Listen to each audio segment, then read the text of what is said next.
নমস্কার, কেমন আছো তোমরা সবাই? আমি খুব ভালো আছি। এই গরমে সবার অবস্থা খুব খারাপ। তো আজকে দেখো সকাল সকাল আমি বাবার বাড়ি এসেছি। এসে এক গ্লাস ঠান্ডা ঠান্ডা কোল্ড ড্রিঙ্কস নিয়ে ব্লগটা শুরু করলাম। আর এটা হচ্ছে আমার একটা ভাই। এই ভাইয়ের উদ্দেশ্যে আমার বাবার বাড়ি আজকে আসা। যেয়ে দেখি এই গরমের মধ্যে বাবা উনানে কি কষ্ট করে রান্না করছে আমাদের জন্য। তো দেখো এখানে কড়াতে মাছ ভাজা শুরু হয়ে গেছে। তারপর বাইরে শুনতে পেলাম ডুগডুগি বাজছে। আমি ছুট্টে ছুট্টে থালা নিয়ে চলে গেলাম আইসক্রিম নিতে।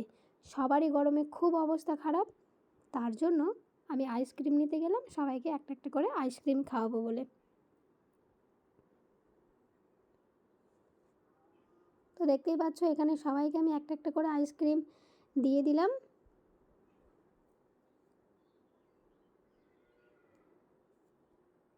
তারপর দেখি এই জবা গাছটি খুব জবা ফুল ফুটেছে। তো মা আমাকে বললো এই জবা ফুলগুলো তুলে নিয়ে আসার জন্য। তো মা আমি দুজনে মিলে এই জবা ফুলগুলো সমস্ত তুললাম।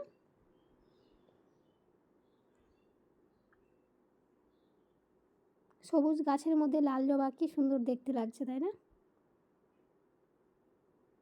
দেখো এখানে জবা ফুল আমার সব তোলা হয়ে গেছে। এরপর ঠাকুরের বাড়ি চলে এলাম। এটা হচ্ছে মায়ের ঠাকুর ঘর। মা অলরেডি ঠাকুরকে খাবার দাবার ফুল টুল সব দিয়ে দিয়েছে, তাও আমাকে বললো একটু ফুলগুলো দিয়ে দিতে। তো আমি সেটা করতে আসলাম। দেখো ঠাকুর ঘরে কত মা ছবি লাগিয়ে রেখেছে। আর এটা হচ্ছে মায়ের গোপুসোনা।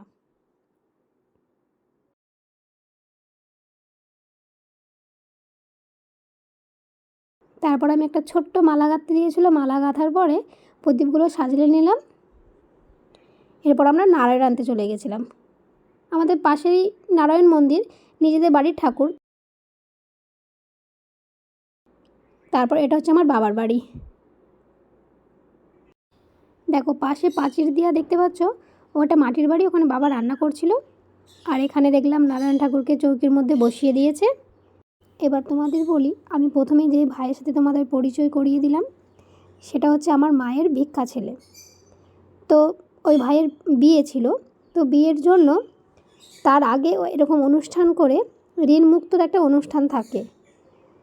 তো সেই জন্যই মা সেই অনুষ্ঠানটা সম্পন্ন করার জন্যই আজকের পুজো রেখেছিল। 16টা দান দিয়ে ওই ভাইকে সম্প্রদান টাইপের কিছু একটা করতে হয়, আমি ঠিক জানি না। ওই ব্রাহ্মণ দিয়েই সমস্ত কাজটা করেছে। তারপর আমার পায়েস বানানোর কাজ ছিল, ওই জন্য আমি এখানে পায়েসটা বানিয়ে নিচ্ছি, তোমরা দেখতেই পাচ্ছ। এখানে মোটামুটি পায়েসটা প্রায় আমার হয়েই এসেছে। তো আমি আবার ওইদিকে গেলাম, মা আমাকে ডাকছিল। তো দেখলাম এবারে দানের সমস্ত কিছু শুরু হয়ে গেছে। একটার পর একটা যে দানগুলো দিতে হয়, মানে মা ভাইয়ের হাতে তুলে দেবে, তো সেখানের পর্বই এখানে চলছিল এগুলো।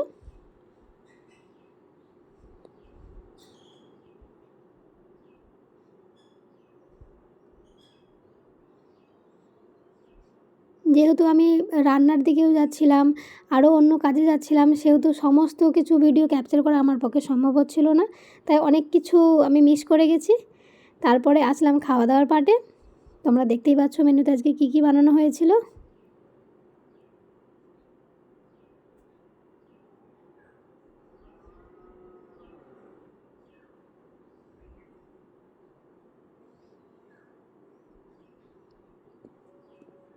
আমার একটা কোশ্চেন আছে, এটা কি হচ্ছে? ষোড়শ দান হচ্ছে। ষোড়শ দান কিসের জন্য? তোমার মা ভিক্ষাপুত্র করেছিল। হ্যাঁ, মাউরুল নিবাসী বিনয় কুমার। হ্যাঁ বিনয় কুমারকে ভিক্ষাপুত্র করেছিল, তার বিবাহ উপলক্ষে তার ষোড়শ দান দিয়ে তার ঋণ মুক্ত হচ্ছে। আচ্ছা, এটা কি বিবাহের আগে এটা করতেই হয়? হ্যাঁ, এটা করতে হবে। তো আমাদের এখানে দানের কাজ সমস্ত কমপ্লিট। তো দেখতেই পাচ্ছ আমরা সব এখানে খাওয়া দাওয়া করতে বসে গেছি। প্রায় 3টে বাজছে এখন। তো বাড়ির সবাই যতজন বাকি ছিলাম সবাই আমরা খেতে বসে গেছি এখন। তো আজকের ব্লগটা এখান পর্যন্তই। সবাই সুস্থ থেকো, ভালো থেকো। দেখা হবে পরের একটা ভিডিওতে।